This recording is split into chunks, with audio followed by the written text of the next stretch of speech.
ডেঙ্গুর হটস্পট হিসেবে চিহ্নিত বরগুনায় আবারও বাড়তে শুরু করেছে আক্রান্তের সংখ্যা। শুক্রবার সকাল 10টা পর্যন্ত 24 ঘন্টায় আক্রান্ত হয়েছে 38 জন। তীব্র সংকট তৈরি হয়েছে আইসিইউ এবং সিসিইউ ইউনিটেরও। এ বিষয়ে আরও বিস্তারিত জানাতে সদর হাসপাতাল থেকে যুক্ত হয়েছেন সহকর্মী জিয়াদ মাহমুদ। জিয়াদ, আবারও জেলায় ডেঙ্গুর প্রকোপ বৃদ্ধির কারণ কি, আর এই যে আইসিইউ এবং সিসিইউ সংকট, এই সমাধানে কর্তৃপক্ষ কোনো ব্যবস্থা নিয়েছে কিনা?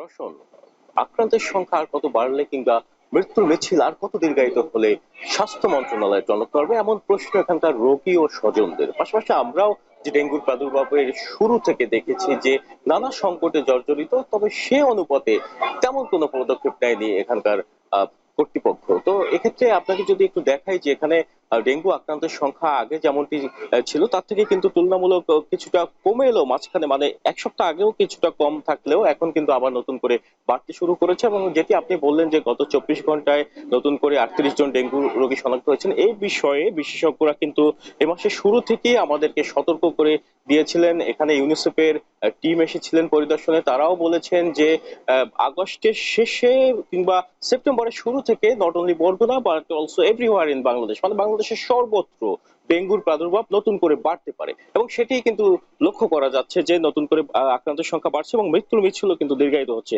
গতকাল বিকেলে বরগুনার এক শিক্ষার্থী ডেঙ্গু জ্বরে আক্রান্ত হয়ে তিনি বরিশালে মৃত্যুবরণ করেন। এ নিয়ে এবছরে ডেঙ্গুতে আক্রান্ত হয়ে মৃতের সংখ্যা 44 জন। আর ডেঙ্গুতে আক্রান্ত হয়ে বছরের শুরু থেকে এ পর্যন্ত মোট আক্রান্তের সংখ্যা 6,000-এর কাছাকাছি। যদিও এটি সরকারি হিসেবে আক্রান্তের সংখ্যা বিভিন্ন স্বাস্থ্য কমপ্লেক্স কিংবা বরগুনার যে সদর হাসপাতালে যারা শনাক্ত হয়েছেন তাদের সংখ্যা। তবে এর বাইরে যারা প্রাইভেট ক্লিনিক কিংবা অন্যান্য ডায়াগনস্টিক থেকে চিকিৎসা নিয়ে বাড়িতে বসে এই ডেঙ্গুর চিকিৎসা নিচ্ছেন, তাদের সংখ্যা নেহাত কিন্তু কম নয়। এদিকে আপনি যেটি বললেন যে সংকট কিন্তু সেই প্রথম থেকেই আইসিইউ সিসিইউ সংকট, এবং এর ফলে কিন্তু রোগীদের রেফার করে অন্যত্র পাঠিয়ে দেওয়া হচ্ছে। যেহেতু ফ্লুইড ম্যানেজমেন্টের বিষয়টি এখানে উপেক্ষিত থেকে যায়, তাই রোগীদের কিন্তু ঢাকা কিংবা বরিশালে পাঠিয়ে দেওয়া হচ্ছে। এবং অনেক ক্ষেত্রে ঢাকা বা বরিশাল যাওয়ার পথিমধ্যেই মারা যাচ্ছেন অনেকে, আবার অনেকে চিকিৎসাধীন অবস্থায় বাড়িতে মারা যাচ্ছেন।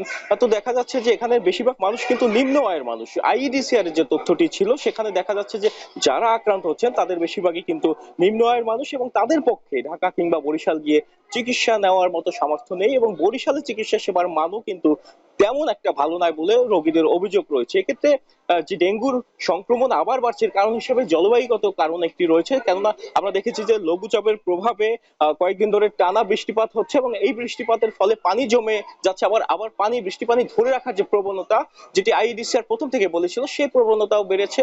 তো এক্ষেত্রে সচেতনতার বিকল্প নেই এই মুহূর্তে ডেঙ্গু প্রতিরোধ করার ক্ষেত্রে, এমনটাই বলছেন বিশেষজ্ঞ এবং চিকিৎসকরা। তো এই ছিল বরগুনা থেকে আমার কাছে ডেঙ্গু পরিস্থিতির সবশেষ তথ্য। রওশন। বগুড়ায় আবারও বাড়ছে ডেঙ্গুর প্রকোপ, তবে আইসিইউ এবং সিসিইউর তীব্র সংকটে ভোগান্তিতে পড়ছেন রোগীরা। এই বিষয়ে বিস্তারিত জানাতে আমাদের সাথে যুক্ত ছিলেন সহকর্মী জিয়াদ মাহমুদ।